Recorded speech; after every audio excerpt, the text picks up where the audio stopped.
This is every single fight to make next after UFC 299, O'Malley versus Vera 2. I have all of the key fighters from that card on the screen right now. Some winners, some losers, and you may notice there is an empty box next to all of them, and that's where their next opponent's going to go, who I have hidden around the perimeter of the screen. I'll slowly reveal those opponents one by one as the video goes on and place them where they belong on the screen. Let's start straight away with the main event. Sean O'Malley schools Marlon Vera over 5 rounds, calls out Ilia Topuria on the mic, conveniently kind of skips a call out of Merab Dvalishvili, but he did mention him in the post-fight speech. I did want to include more fighters from the card on here, but I can't fit them on the screen. So I guess at the end, I'll just go through some of the other fighters on the card and who they should take on next. But Sean O'Malley, 5-rounder. Didn't call out Merab as much. Called out Ilia Topuria, but Ilia Topuria, although he's saying he doesn't want to fight O'Malley because Merab deserves the shot, what that tells me is the UFC has basically said, we're doing you versus Volk 2. Disguise it as you being nice to Merab, basically. So it doesn't look like they're going to do O'Malley versus Ilia Topuria, which kind of annoys me because it might mean that O'Malley fights a title defense at Bantamweight, and if he does win, which I'm not saying he will, because his next title defense could be a tricky one. But if he does win, he'll then want to move up, and Ilia will then welcome the matchup. And then we might have like a Corey Sandhagen coming off a win, who still won't get a title shot, despite Marlon Vera already getting one, pretty much just after losing to Corey Sandhagen. But Sean O'Malley, Merab Dvalishvili, I reckon this is what's going to take place. But I don't know if it's next for Merab. I think it's next for O'Malley, but I don't think it's next for Merab, because I don't know if you saw any of the behind-the-scenes footage of Sean O'Malley and Merab, or just Sean O'Malley backstage at UFC 299 in general. The dude's got a cast on his hand already, a splint on his leg already as well. We're talking broken bones. So he's going to be out a bit. You know what I mean? He's not going to be looking to come back in August or July or June or anything like that. I reckon he might be looking to come back earliest September, maybe October. It depends when things line up. I think O'Malley's at the point now in his career where he wants to headline his own cards because it gives him the spotlight. You know, it was always a thing that people kept bringing up, like maybe O'Malley should be on the co-main of a McGregor card. But I feel like he might get outshone. He kind of got outshined by Poirier on this card, and Poirier was the co-main event. So I think O'Malley should be on his own card, maybe September, October. And I'll be honest with you guys, I'm not trying to see Merab wait until September, October to fight again at Bantamweight. So, in my honest opinion, they should do Merab versus Sandhagen next. In the meantime, Umar Nurmagomedov had his chance to get a Sandhagen matchup while not beating a single ranked opponent before it. He had that privilege. He pulled out. He took on a guy on short notice, a dangerous guy from the regional scene. I don't think he's just going to, all right back to the Sandhagen matchup then. Does Sandhagen not get to move on at all? Like, it just doesn't make any sense to me, man. It annoys me. It really annoys me how privileged certain fighters are. So let's do Merab versus Sandhagen in July or in June and have the winner fight O'Malley. That way, if you're going to have Merab beat O'Malley, he'll be more undeniable, he'll be a much bigger name, and maybe O'Malley will be in the crowd, Merab will jump over the cage. We can create a bit more storyline to this, more than Merab went to go up to him backstage at 299 and O'Malley ignored him. Which is all they've got as far as promotion so far. So, I say do Merab versus Sandhagen. In July, I think Sandhagen has earned that title elimination bout. How has he not? Vera just fought for the belt and he schooled Vera to a split decision. Somehow, I have no idea how that works, but I guess they really wanted Vera O'Malley and they got it anyway. But yeah, when Sandhagen lays on a guy for 5 rounds, he gets trashed by Dana and doesn't get a title shot for what he does against Rob Font. When Umar does it, whoop-oo. Here's a top 5 opponent again that you pulled out of again. I don't understand. But either way, Merab versus Sandhagen in the meantime. I'm not trying to wait 6-7 months to see Merab fight. Let's make it happen. And then we can do Umar Nurmagomedov versus a Peter Yan, There's other names at Bantamweight. There's a Marlon Vera. I doubt that. I think they're going to try and get Umar back in there a little bit sooner.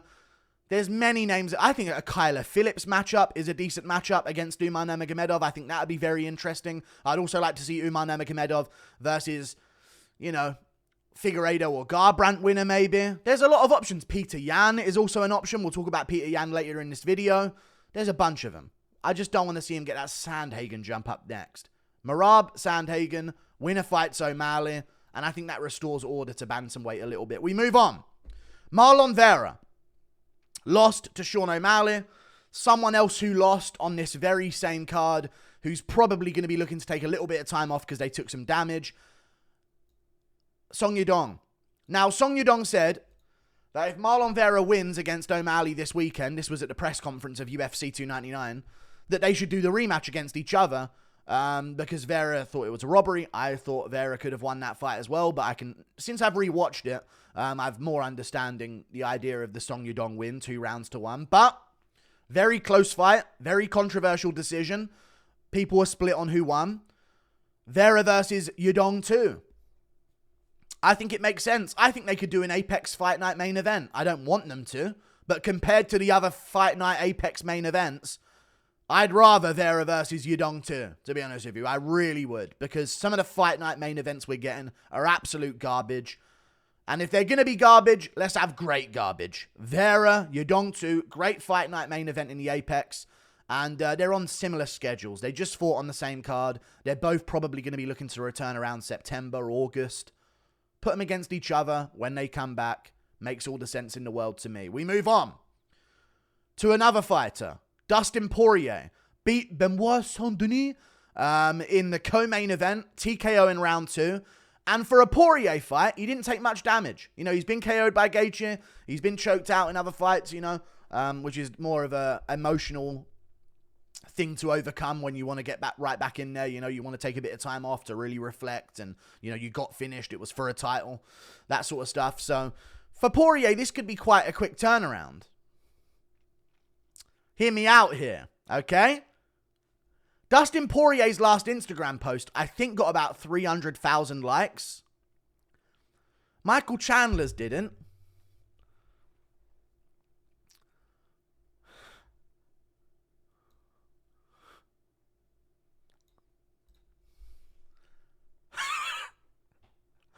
Ha ha, Chandler. Ha ha. Lol, lol, lol. Nice McGregor fight, buddy. He's going to fight Poirier. What's next for Poirier? I know Makhachev's calling him out for June, but we've heard enough about those Makhachev call-outs. I want to fight earlier. Yeah, right, mate. See you in October in Abu Dhabi. Jesus Christ. Maybe they do the Poirier fight in June. I don't want them to. Not infinite title shots for Poirier. He just lost to Gaethje. You can't give him a title fight over Gaethje. Let's actually have him fight a few times. Maybe a 3-fight win streak for Poirier before he gets another title shot. Like, let's not do this same old shebang at lightweight where it's just like, right, new champ, give him Gaethje and Poirier.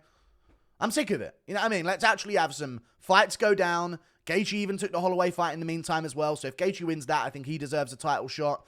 But Poirier, Conor McGregor. I think it's going to happen. I think McGregor's going to fight Dustin Poirier. I don't know why he would fight Chandler instead. The only way I could see it is because Chandler might be a bit more winnable for him. Because Chandler's had a lot of time off now as well, waiting for McGregor. And he's a bit older than Poirier. And Poirier's now back on momentum. Great win over Benoit Saint-Denis. All of his confidence back. So maybe, you know, he's been active. Maybe it's not the best for McGregor to come back to. But it puts him right in the title picture if he beats a guy like Dustin Poirier in his return. And it just sells more than the Chandler fight. I don't know if you guys feel the same way. But Chandler's personality is just lame. Like, I know Poirier's isn't the best either, but at least he has history with McGregor. At least he has a superstar fan base of his own. Like, Poirier is becoming a star. I think the reason why 299 done so well and trended so well was arguably because of Poirier, man. If you look at the posts, I know O'Malley's did well, and if he got a finish, maybe I'd be saying a different thing. But all of the posts that are viral about UFC 299, I mean, Poirier's name was trending the most on Twitter. So I think McGregor's looking at that. You know, he's seeing, wow, 300,000, 500,000 likes on Instagram for Poirier. What's going on here? You know what I mean? What about Chandler's likes? Oh, he's being a nice guy, walking in with his wife. Great. 2K likes on that post. And I'm sure McGregor's just like, fuck, dude. I want to actually sell a fucking pay-per-view here. And I think the Poirier fight is the way he's going to do it. So I think McGregor's going to come back, fight Poirier, and Chandler will have sat out for 2 years for nothing. Which would be very funny. But it'd also be quite sad. But I think it fixes a problem at lightweight to have this McGregor fight go down. I think the third fight is unfinished business. I think McGregor was looking really good in the third fight. I know a lot of people don't like that because his leg snapped because of an injury he had. What do you mean it's unfinished business? You know what I mean? Like, I don't know why people do that, but they can't accept that there is a bit of unfinished business there. Would I pick Poirier to TKO him in the fourth fight? Yes. But you can sell that quadrilogy. There's heated rivalry there. McGregor's coming back. I think it sells more than the Chandler fight. I really do. I think, honestly, the tough episode that they did, the tough season that they did, was like the UFC test running. Let's see how interested people are in this Chandler matchup. And all we got was McGregor pushing him once. Like, honestly, I think Poirier, McGregor is the move. And Poirier, what does he do right now if he doesn't fight McGregor? Think about that. He's not going to fight Gamrot. He's main training partners with Gamrot. He can't fight Gaethje. Can't fight Holloway. They're fighting each other. Whoever wins that one's probably not going to be looking to fight Poirier. If it's Holloway, he's already lost to Poirier twice. If it's Gaethje, he just beat Poirier, and he's probably going to be looking for a title shot. Winner of Oliveira to Sarukian, that's happening at UFC 300. They're probably going to be looking for a title shot. The loser of it, is Poirier going to want to fight the loser of Oliveira to Sarukian? Maybe if it's Oliveira, it would make more sense, but that'd leave him unknown. I think June, International Fight Week, Poirier, McGregor. Forget Chandler. Thank you. We move on. Benoit Saint-Denis lost in the co-main event, took a ton of damage. You do a UFC fight night in August, in Paris. August, September. Main event, Cyril Gane versus Sergey Pavlovich. Co-main event, Benoit Saint-Denis versus Drew Dober. I think stylistically, this is just one of those fights where people are going to say, we're watching this. You know what I mean? We have to tune into this. It's guaranteed fun. Benoit Saint-Denis, Drew Dober. I think Dober's got a shot at beating him. I thought Benoit's grappling was going to be enough to beat Poirier. And to be fair, for a bit, it was looking like it was going to be. But man, he looks slower on the feet, lethargic. I know everyone said in the build-up, this dude's got staph infection. Benoit Saint-Denis said in his, now post-fight interview, I had staph infection and I felt like shit. So I rushed to get it over with in round one. He only had one round of war in him, basically, is what he was saying. And now everyone's like, no, he didn't have staph infection. I love the way the MMA community works. He's got staph infection. It's blatant, obvious staph infection. Benoit Saint-Denis gasses, gets KO'd, and loses. I had staph infection, guys. MMA community. He didn't have staph infection, the fucking salty loser. They always do that. It's so weird. You're only allowed excuses if you win. I get it. But either way, Benoit Saint-Denis, Drew Dober. You may be saying, oh, that's a jump down or a step down from Poirier, but Benoit's number 12 in the rankings, number 13. Dober's number 15. If anything, Benoit might move down after this, so he might be number 14. So they're going to be right next to each other in the rankings, both coming off losses. Dober took a bit of damage against Moicano. Not too much, but he's going to want a little bit of time off. It was a scrap over 3 rounds. He didn't take too much damage, though. But Benoit Saint-Denis, Drew Dober, Paris, France. I'm pretty sure Dober said something before about wanting to fight in Paris. Maybe it was Frivola. But I'd love to see that matchup, and I think it would be a great co-main event for UFC Fight Night Paris, with a main event of Pavlovich versus Gane. Think about it. We move on. MVP. One against Kevin Holland. Just to let you guys know, I've matched Kevin Holland up against Randy Brown outside the rankings, or Gunnar Nelson. I'm done giving him layups. I think it's time he actually welcomes someone on some win streak to the rankings. I would give him Michael Morales, but I think they're going to do him versus Neil Magny. I would give him, what other guys? Nicholas Dalby. I mean, maybe Nicholas Dalby, but I don't know about Nicholas Dalby. Let's just do him versus, Randy Brown, which I think is a great stylistic matchup that's guaranteed fun, or Dalby, and then do MVP versus Stephen Wonderboy Thompson. If this fight don't get made, the UFC just simply don't know what they're doing anymore, man. And it's as simple as that. If this fight don't get made now, the UFC just fumble everything. They have no idea what they're doing anymore. So get rid of them as a company. This is the fight, man. Wonderboy, he's not retired. And you know for a fact he's not looking to fight no grappler anytime soon.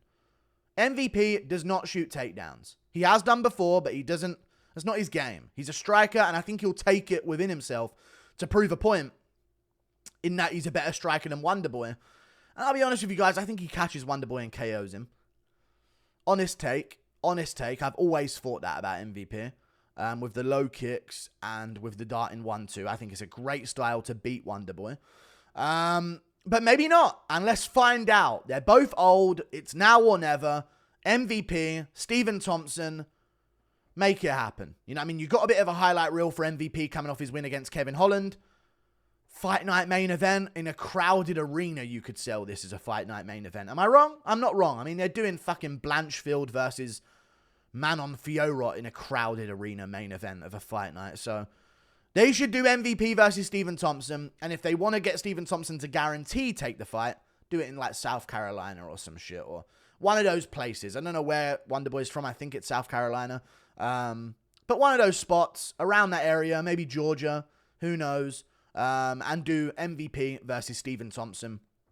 Fight night main event with a crowd. Sells itself. Don't have to do no marketing for it. Everyone knows what's going down. Two of the best strikers in the world taking on each other. And we've always wanted to see this. And now we get to see it. So fucking make it, UFC. Jack Della Maddalena. Won his fight against Gilbert Burns. Dude, I'm so happy with how this card went. Jack Della Maddalena beat Gilbert Burns by TKO in the third round. He's going to be ready for somewhat of a quick turnaround, but I don't think we should rush things right now at welterweight because I don't know if you guys have noticed, but we still haven't heard about Leon's comeback date yet. Maybe it'll be in June in Saudi Arabia against Belal Muhammad. That might be a possible move. Maybe it'll be in July on the UK card, but I'm hearing more and more that that's a fight night, so I don't think they'll put 2 title fights on there. I think they might save Leon Edwards for another title fight and give the full spotlight of the UK crowd to Tom Aspinall, who we'll talk about in a second. Spoiler alert for the last fight that I'm matchmaking here. But Jack Della Maddalena, Australia in August is their plan. They're going to Perth. There's one fighter in the UFC from Perth. He's the second fighter in the UFC of all time from Perth. It's Jack Della Maddalena. He got a TKO against Randy Brown his last time there in February when Volkanovski first fought Makhachev. Since then, he beat Kevin Holland, and now he's beaten Gilbert Burns. Did he beat Basil Hafez? I think he beat Basil Hafez, then Kevin Holland, and then Gilbert Burns. Damn, he's been active. Good for JDM. But he just beat Gilbert Burns on the Perth card and against, you guessed it, Shavkat Rakhmonov. No one calls him out. No one wants to fight him. Jack Della Maddalena has been calling him out. This isn't just I know a lot of people are saying, wow, JDM called out Shavkat. That's out of nowhere. It's not out of nowhere. JDM has been calling out Shavkat. If you paid attention to JDM's career and watched a few of his interviews, I know he's not the type of fighter where you're like, I've really got to watch this guy's interviews, but he's called out Shavkat his last 3 fights, I'm pretty sure. Maybe 4.